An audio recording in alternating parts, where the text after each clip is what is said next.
அப்ப போனா திருச்செந்தூர் போனேன். ஆ, எப்படி ஐயா போனீங்க? நடந்துதான் போனேன். போற வழியில அப்பன் கையை பிடிச்சாப்ல. ஏண்டா நான் உன்னை பார்க்க உன் ஊர்ல இருந்தா ஏன்டா என்ன பார்க்க திருச்செந்தூர் போன்னு கேட்டாரு. அப்பா நம்ம ஊர்ல தான் இருக்கிறாரு போல, அதான் பார்க்க போயின்னுக்கிறேன். சரி, போயிட்டு வாங்க ஐயா. வர அப்ப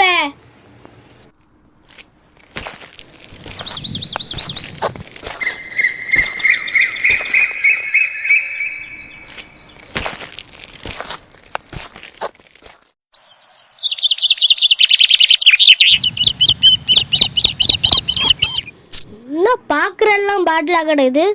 நம்ம ஊரில் தண்ணிக்கு பஞ்சம் போல. என்ன வயக்காடெல்லாம் வாங்கி கிடக்குது. நிலத்துக்கு தான் தண்ணி இல்லை போல.